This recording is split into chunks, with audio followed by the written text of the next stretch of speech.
The world has never been without teachers. Each age has its teachers. Abraham, Moses, Jesus, Buddha, and Muhammad were some of the great ones.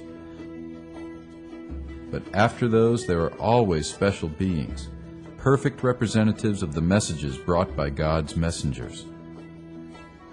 Rumi is one of them, one of those complete human beings. He is one of the greatest Islamic scholars, though he is known as the most outstanding and best-selling mystical poet in the West. Rumi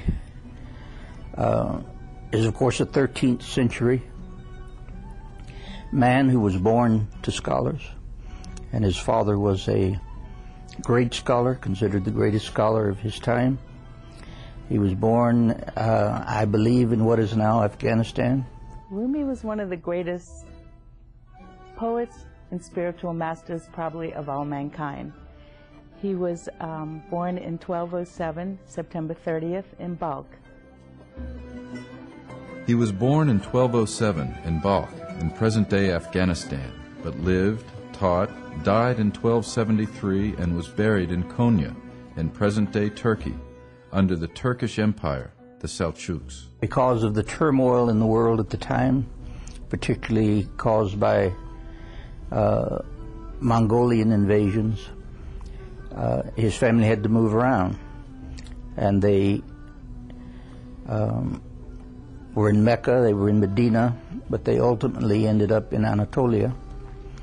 And it's from this place that I believe his name came, because Rumi means the land of Rum, and Anatolia was that land. And he spent the rest of his life there. He was a father, husband, and university professor. He merged all these aspects of life into a unified existence. He linked all of his life with the thought of God and the practices toward humanity that this thought manifests. Thus, he became one of the greatest teachers of universal love and peace.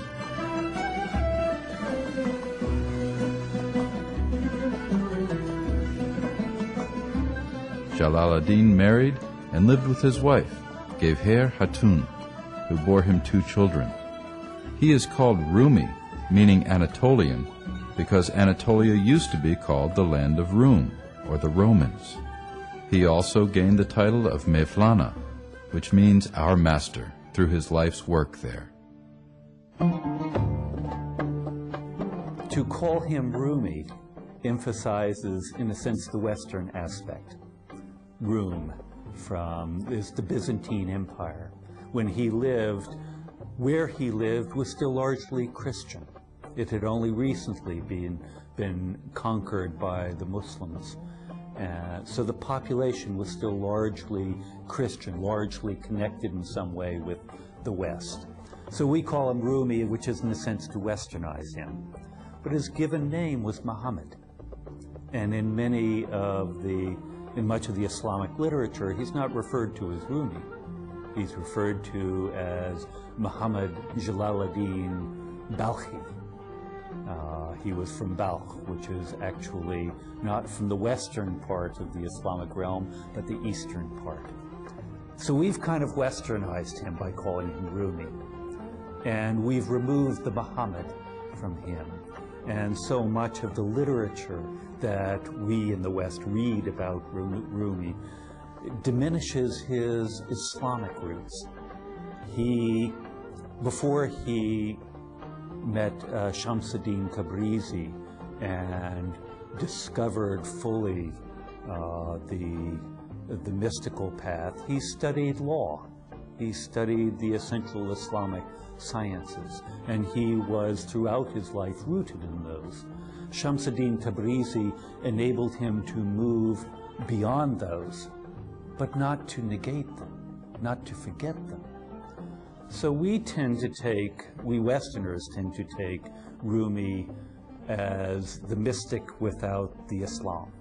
And we treasure those passages, those few passages, in which he seems to negate religious differences.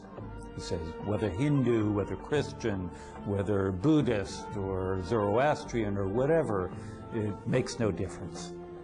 And in one sense, that's true. These are part of the world of form. But in another sense, one has to pass through that world of form, through the particularity of religion, and that's important. For me, as a Christian, to read Rumi, I do not want to read him in a way that negates his Islam, that Christianizes him, because I then lose one of the richest parts of that dialogue, of that interaction, which is an interaction of Christian particularity with Islamic particularity. If I negate that particularity, the uniqueness of each tradition, its own particular form and pattern and history, then I lose the importance, the value of the conversation. It becomes chit-chat, in a sense.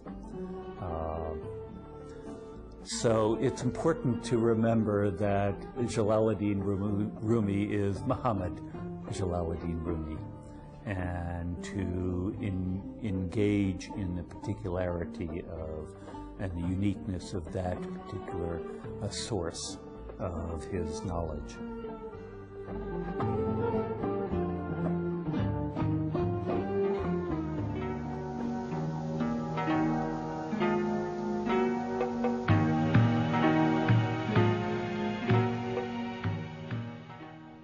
When his father, Bahauddin Veled, passed away in 1231, Rumi succeeded him as professor in religious sciences at the largest theological school in Konya.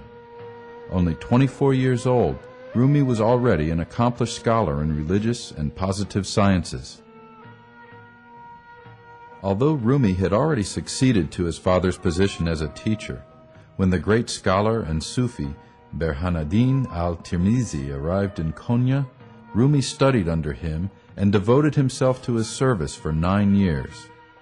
This training was focused on divine love, worship, austerity and abstinence, piety, consciousness of God, humility and tolerance, which are the foundations of Sufism. Rumi spent his days mostly praying and serving people who came to visit the Sufi center, preparing food for them, collecting wood for cooking and heating, and cleaning the toilets and bathrooms used by visitors. He thus learned the merit of serving people and knew that serving people is ultimately serving God. Insight and education, of course, came from the influence of his father. But when his father died, he took the mantle of his father and expanded on the scholarship and the theology of his father. His mother and father inculcated in him the basics of the Sufi path, the importance of reading the Quran and learning it, of fasting, of separating yourself from the things of this world. And they taught him kindness and respect and love of fellow human beings. He grew up in a household that had many visitors, and they welcomed everybody. They never left anyone out, and his father always made sure that everyone left with something. So Rumi was brought up in a very giving and very educated family. The origin and roots of Sufism lie in the life and practices of the Prophet of Islam and the Quran. Sufism espouses a well-founded and thoroughgoing interpretation of Islam, which focuses on love, tolerance, worship of God, community development, and personal development through self-discipline and responsibility. A Sufi's way of life is to love and be of service to people, deserting the ego or false self and all illusion so that one can reach maturity and perfection and finally reach Allah, the true, the real. Sufism is a path to God, as I understand it. It's the inner core of Islam. It is a path to God which is of religion, but not a religion. It's a path of the heart to God. It's a purification of the heart. Someone once said that there's 70,000 veils separating us from God. And I view Sufism as the removal, one by one, of these veils. And there's stages and steps that one goes through. And so one could say it's a purification of the heart. It's getting rid of anything that separates you from God so that there's room for nothing else but remembrance of God in your heart. Sufis live in this world, but they seek a deeper meaning of this world, of the life in this world. They live in this world. They're of this world. They're in this world, but not of the world. It is simply the ways developed by Sufis to reach God, acquire His love, and thus to purify and train oneself and become a perfect human being, become a true human being. While Sufism expresses the theoretical or philosophical aspect of this search, its practical aspect is usually referred to as being a dervish. Dervish literally means the sill of the door. It is a word that describes the Sufi who is at the door to enlightenment. Sham, and his influence evidently was a revolutionary influence, because he evidently was already a part of the Sufi tradition, and therefore was concentrated more on the heart and on the ecstasy of moving toward unity with God, whereas Rumi had been raised in the discussions that were primarily influenced by Aristotle and this kind of thinking. Throughout his mature life as a sheikh, he always had a companion.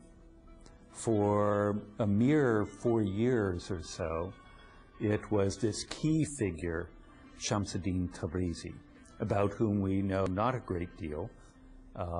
He was the one who helped Rumi move beyond the very literate academic study of the Islamic tradition to a spirituality focused on the love of God, that put all the books aside and focused on losing himself. Shamsuddin helped him make that transition. And then Shamsuddin disappeared. He actually disappeared 3 times, I think. And having, in a sense, accomplished what he needed to with Rumi, or what Rumi needed, for him to have stayed would have held Rumi back. But even after 1248, it didn't end there. But then there was also an external mirror. Salahuddin, for 10 years, had a special role with Rumi. And then after Salahuddin died in perhaps 1258 or so, then it was Husamuddin. So there was also always a partner, and that's different from what we hear among the other mystics. The importance of a partner, the importance of a mirror of the soul, that in our own spiritual journeys, we can't just do it alone. We need this partner of the soul, even though the journey is a solitary journey. It is to be alone with the alone.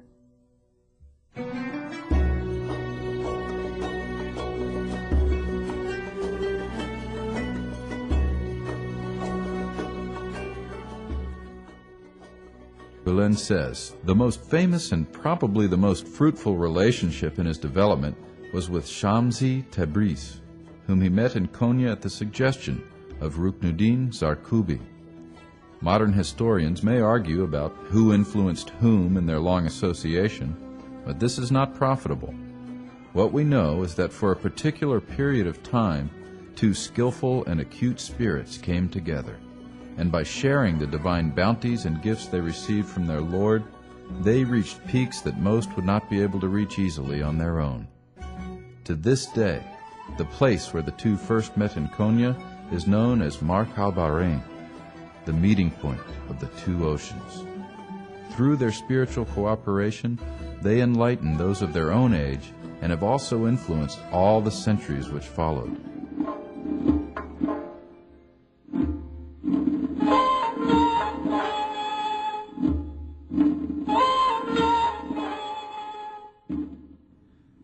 I am like Mejnun in my poor heart, which is without limbs, because I have no strength to contest the love of God. Every day and night I continue in my efforts to free myself from the bonds of the chain of love, a chain which keeps me imprisoned. When the dream of the beloved begins, I find myself in blood. Because I am not fully conscious, I am afraid and that I may paint him with the blood of my heart. In fact, you, O beloved, must ask the fairies. They know how I have burned through the night. Everyone has gone to sleep. But I, the one who has given his heart to you, do not know sleep like them. Throughout the night, my eyes look at the sky, counting the stars. His love so profoundly took my sleep that I do not really believe it will ever come back. If the spirit of the anthology of Rumi's poems, which are the essence of love, passion, divine presence, and excitement, were to be extracted, what would exude are the cries of love, longing, and hope. Throughout his life, Rumi expressed love, and in turn he believed he was beloved because of this. Accordingly, he spoke of his love and relationship with God. When he did so, he was not alone. He took along with him many blessed individuals who were his audience. He assumed it to be a requisite of loyalty to offer, cup by cup, the drinks presented to him on the heavenly table to others who were in his circle of light.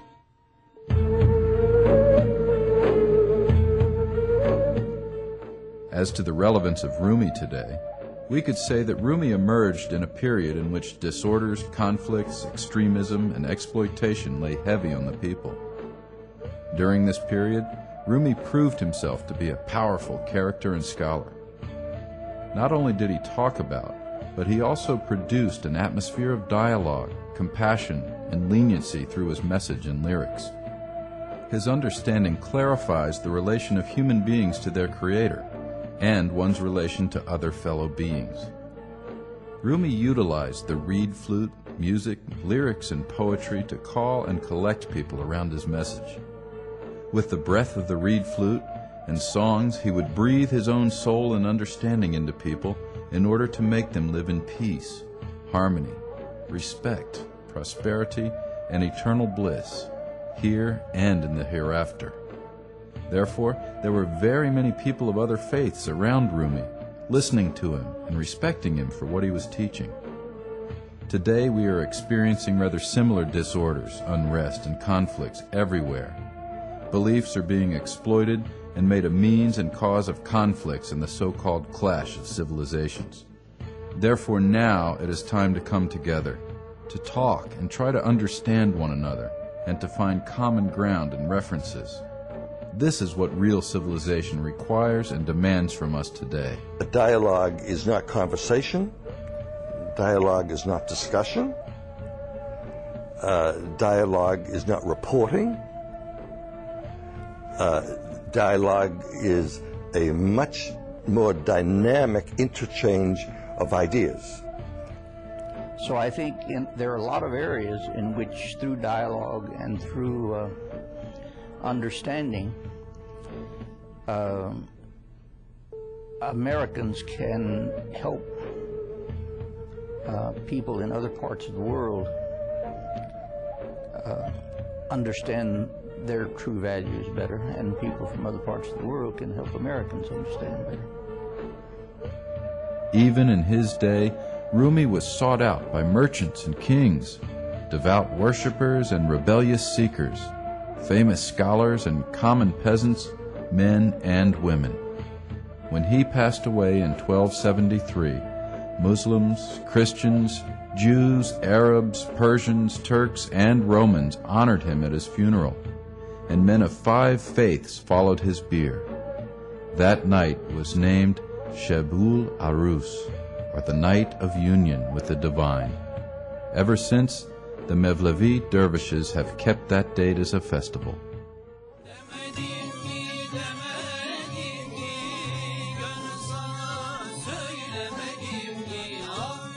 The Order of the Whirling Dervishes is one branch of the vast Sufi tradition of Islam.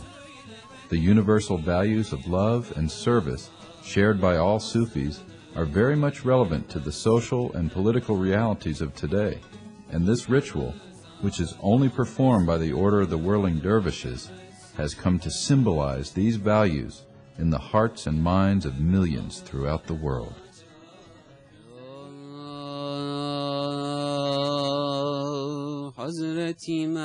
Mevlevi ritual dance, or sema, consists of several stages with different meanings. The first stage, Naat-i Sharif, is a eulogy to the messenger of Islam and all prophets before him who represent love. To praise them is to acknowledge and praise God Almighty, who created and sent them to humanity as a mercy. This eulogy is followed by a drumbeat on the kudum, symbolizing the divine command, be, for the creation of the entire universe.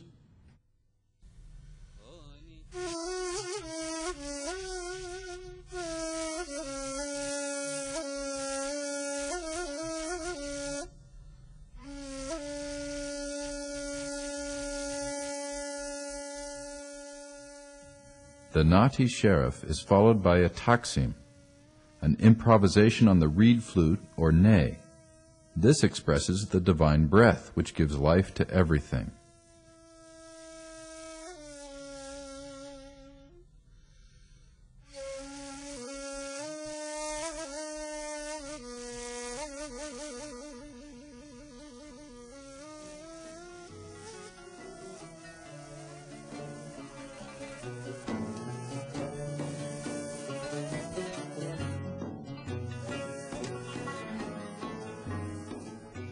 Then follows the Sultan Veled procession, or Devri-i Veled, accompanied by Peshrev music. This is a circular, anti-clockwise procession 3 times around the turning space. The greetings of the Semazin, or whirling dervishes, during the procession represent the 3 stages of knowledge. Ilmal Yakin, received knowledge gained from others or through study.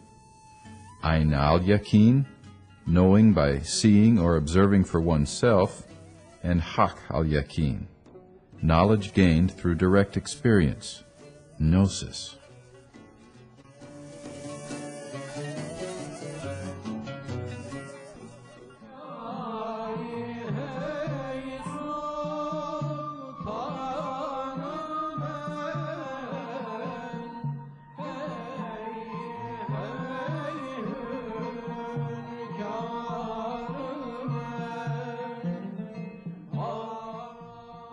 During the Sema itself, there are 4 salams, or musical movements, each with a distinct rhythm. At the beginning, during, and close of each salam, the Semazin testify to God's existence, unity, majesty, and power.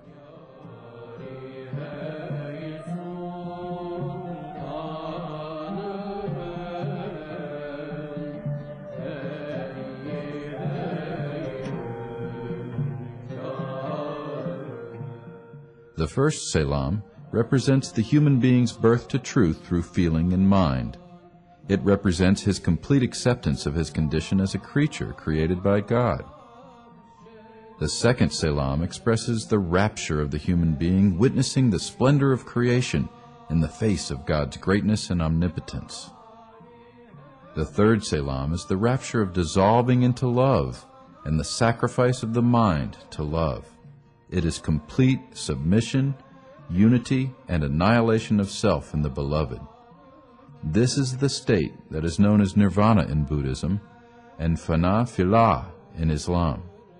The next stage in Islamic belief is the state of servanthood represented by the Prophet, who is called God's servant foremost and subsequently his messenger.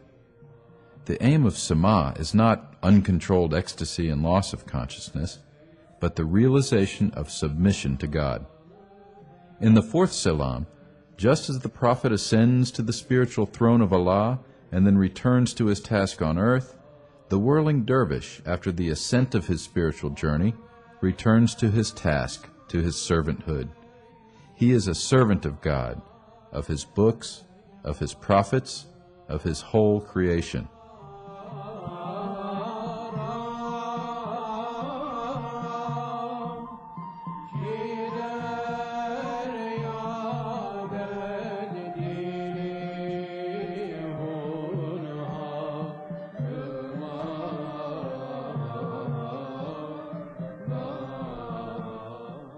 This is followed by a recitation from the Quran. لا يكلف الله نفسا إلا وسعها لها ما كسبت وعليها ما اكتسبت. The surah or chapter, Mary, on the miraculous birth of Jesus and his mission. At the end, by the salute, the dervish demonstrates again the number one in his appearance, arms consciously and humbly crossed, and by this, the unity of God. The ceremony ends with a prayer for the peace of the souls of all the prophets and believers. After the completion of the Sama, all the dervishes retire silently to their rooms for meditation and further remembrance of God.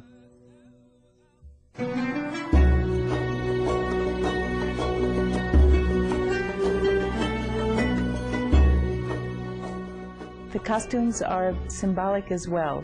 The hat that they wear, I think, is of camel skin, and it represents, I think, the tombstone of man's ego. And then the white, big, whirling skirt is a shroud. It represents the shroud over the tombstone. And they wear a black cape, which they shed, and when they take that cape off, it's a symbol of rebirth. It's in the dance of the dervishes that this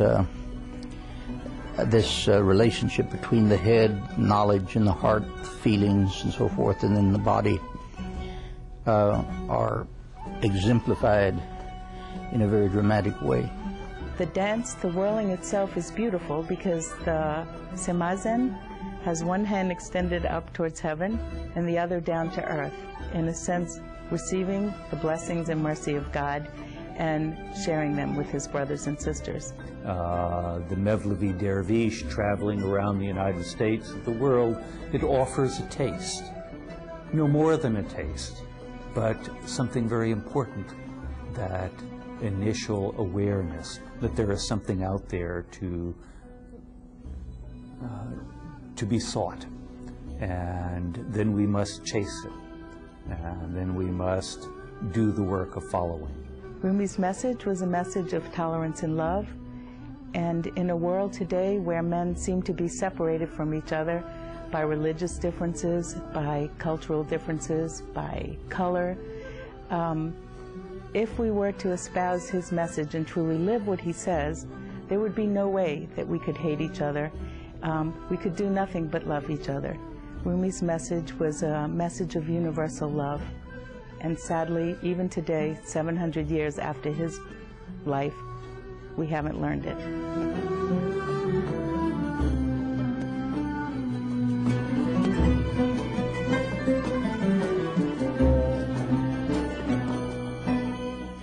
Rumi's life and works show us that it is not faith, belief, and religion which cause hatred, conflict, and violence, but the sins of hatred and greed and other symptoms of the unrestrained ego. and he showed us how the true practice of religion, the purification of the heart, is the remedy for these. In our days, his life and works are a reminder to all that the clash of civilizations is far from inevitable, and they show us how to derive hope, renewal, and reconciliation rather than despair, fear, and enmity from our differences. He invites us to call constantly to mind that we are all one. From God we come, and to God we will return. That we worship the same God, who's one. And as I learn more about Islam traditions and theology, I am convinced that we're much closer than we are apart. Come, come, come again, whoever you may be.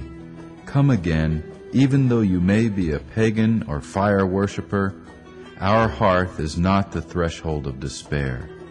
Come again, even if you may have violated your vows 100 times. Come again.